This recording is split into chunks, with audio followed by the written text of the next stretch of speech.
महत्त्वाच्या बातम्या. प्रायोजक पीतांबरी देवभक्ती 7-in-1 अगरबत्ती. जिथे पूजा तिथे देवभक्ती.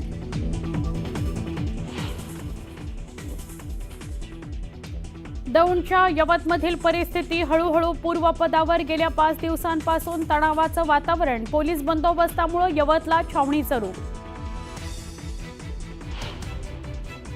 बाहेरच्या व्यक्तीनं चुकीचं स्टेटस ठेवल्यामुळे यवतमध्ये तणाव. मात्र सध्या परिस्थिती नियंत्रणात. बेकायदेशीर काम करणाऱ्यांवर कारवाई होणार, मुख्यमंत्र्यांनी ठणकावलं.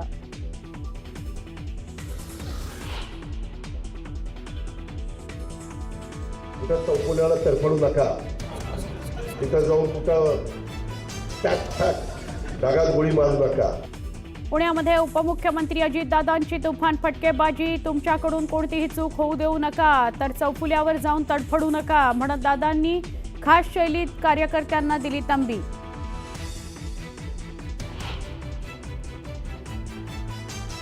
शेतकरी कामगार पक्षाचा आज 78वा वर्धापन दिन. राज ठाकरे, संजय राऊतांसह मवियाचे नेते एकाच मंचावर. स्थानिक निवडणुकांच्या पार्श्वभूमीवर राजकीय घडामोडींना वेग.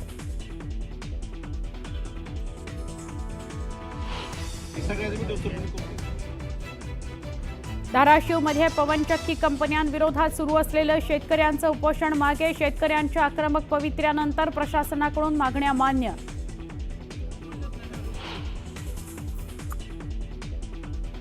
अखेर कोल्हापुरामध्ये उच्च न्यायालयाचा सर्किट बेंच मंजूर. 18 ऑगस्ट पासून होणार कामकाज सुरू. कोल्हापूर, सांगली, सातारा, सिंधुदुर्ग, रत्नागिरी आणि सोलापूर याला मिळणार लाभ.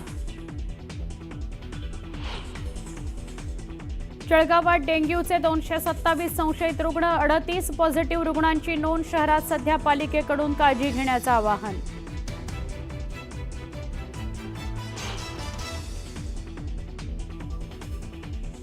तुळजाभवानी मंदिरात जीर्णोद्धाराच्या कामामुळे देवीच्या गाभाऱ्यातून भाविकांना दर्शनाला बंदी. जीर्णोद्धाराच्या कामामुळे सध्या भवानी शंकर मंडपातून मुखदर्शन सुरू.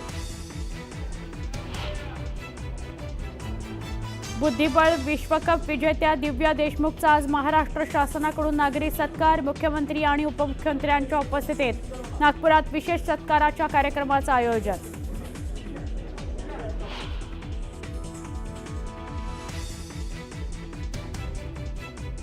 बॉलिवूडचा किंग खान शाहरुख खानची 33 वर्षांची प्रतीक्षा संपली. जवान सिनेमा करता त्याला सर्वोत्कृष्ट अभिनेता पुरस्कार जाहीर.